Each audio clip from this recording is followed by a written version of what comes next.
नमस्कार. श्री स्वामी समर्थ. मी दीपाली म्हात्रे. दीपालीस मेजवानीमध्ये तुमच्या सर्वांचं स्वागत आहे. तर कसे आहात सगळे? तुम्ही मजेत ना? मजेतच राहा असेच. तर आता थंडी पण पडायला लागलेत मस्तपैकी. तर आता बाजारात आवळे पण खूप यायला लागलेत. तर आज मी तुम्हाला आवळ्यांचा मोरंबा कसा बनवतात तो करून दाखवणार आहे आणि त्यासाठी काय काय साहित्य लागते ते पण आपण बघूया. आवळे हे केसांसाठी खूप चांगले असतात. केसांच्या वाढीसाठी आपले जर केस गळत असतील किंवा असे केस वाढत नसतील तर असा आवळा जरूर खायचा रोज तुम्ही. आणि पित्तासाठी पण आवळा खूप चांगला आहे. तर असं तुम्ही बनवून ठेवलं आणि रोज एक उठल्यावर खाल्लं म्हणजे सकाळी ब्रश वगैरे करून तर खूप चांगलं असतं. तर मी आज तसाच एक मुरंबा बनवणार आहे. तर चला आता तुम्हाला पण दाखवते मी काय काय साहित्य लागते आणि मी कसं बनवते ते. तर हे बघा, मी असे 1 किलो आवळे घेतले असे आणि हे मी 10 मिनिटं अशी वाफ काढून घेतली चाळणीमध्ये. तर आणि असे शिजले पाहिजेत पूर्ण. तर मी 10 मिनिटं असे 10-15 मिनिटं ठेवले, असे वाफ दिली त्याला चांगली. पाण्यात नाही टाकले, असे चाळणीतच ठेवले. जशी आपण मोदकाला वाफ देतो ना तशीच द्यायची आवळ्याला पण वाफ चांगली आणि असे मऊ करायचे. आणि मी अशी खडी साखर घेतले. आपण खडी साखर मध्ये बनवू, कारण खडी साखर ही पोटासाठी थंड असते म्हणून खडी साखर मध्येच मी बनवणार आहे मोरंबा. आणि टेस्टी पण लागतो चांगला खडी साखर मध्ये. तर हे बघा, मी अशी जरा खलबत्त्यात अशी जरा बारीक करून घेतले साखर आणि मी अशी आता मिक्सरला लावणार आहे. थोडी थोडी करून अशी याची पिठी साखर बनवणार आहे मी. तर असं मी जरा हे खडे होते ते असे तोडून घेतले. आणि हे मी काळं मीठ घेतले 1 चमचा आणि ही थोडी मी वेलची घेतले टेस्टसाठी. तर हे पण आपण मोरंब्यात वापरूया. मीठ असल्यावर जरा तुरट असतो ना आवळा, तर मीठ टाकल्यावर जरा तुरटपणा कमी होतो. तर मी असे हे कमी साहित्यातच बनवणार आहे. तर हे बघा, मी अशी खडी साखर अशी मिक्सरला बारीक वाटून घेतली आणि मी वेलची पण त्या साखरेबरोबरच वाटून घेतली. आणि हे 1 किलो आवळे आहेत तर मी अर्धा किलो साखर घेतली.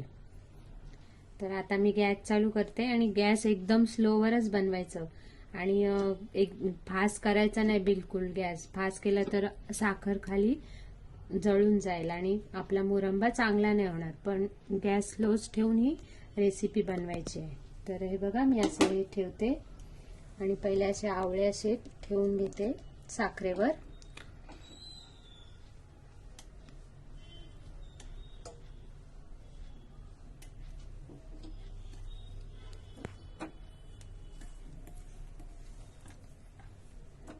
तर असे मी लावून घेते आवळे. आणि आता सगळीकडेच हे आवळे मिळतात बाजारात कुठे पण. तर आता मी गॅस चालू करते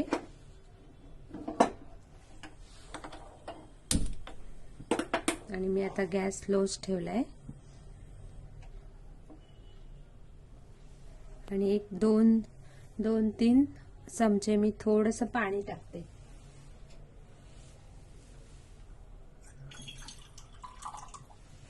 साखर पण आपली लवकर विरघळेल. तर हे बघा, मी असं थोडंसं पाणी घालते.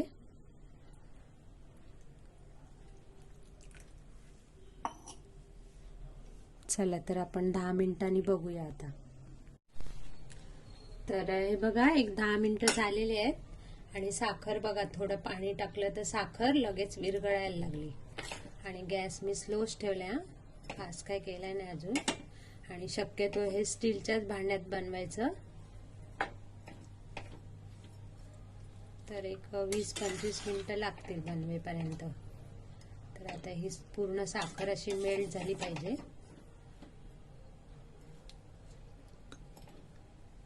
तर आता 10 मिनिटांनी पुन्हा आपण बघूया.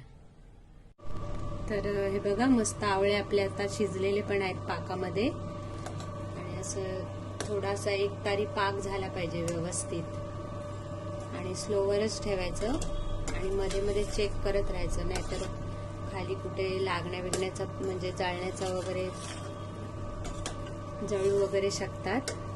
तर असे मध्ये मध्ये हलवत राहायचं. तर आता हे आपण अजून 10 मिनिटं लागतील. अशी एकतारी पाक झाला पाहिजे. अजून काय तयार नाही झाला एकतारी पाक.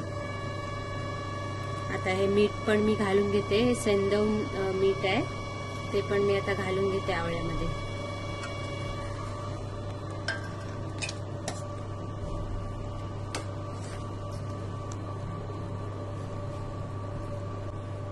सेंदव मिठामुळे काय चव येते व्यवस्थित आणि ते पचनक्रियेसाठी खूप चांगलं असतं सेंदव मीठ. तर शक्यतो तेच वापरायचं मोरंब्यामध्ये. तर चला आपण आता परत 10 मिनिटाने गॅस स्लोच ठेवलाय. 10 मिनिटाने पुन्हा बघूया आपण. हे बघा 10 मिनिटं झालेली आहेत मस्त. 10 ते 15 मिनिटं झाली साधारण. तर आता आवळे पण मस्त आपले पाकात शिजलेत आणि कलर पण त्याचा मस्त आता आलाय. आणि हे बघा असं एक तार झालेली अशी, हे बघा असं जरा चिकट झालेलं आहे. तर आपण आता गॅस बंद करूया आणि हे थंड झाल्यावर भरायचं एकदम काचेच्या बॉटलमध्ये. तर आता मी गॅस बंद करते आणि थंड होण्यासाठी ठेवून देते. तर हे थंड झाल्यावर आपण काचच्या बॉटलमध्ये भरू. तर हा व्हिडिओ तुम्हाला आवडला असेल तर लाईक करा, शेअर करा, सबस्क्राईब करायला विसरू नका. धन्यवाद.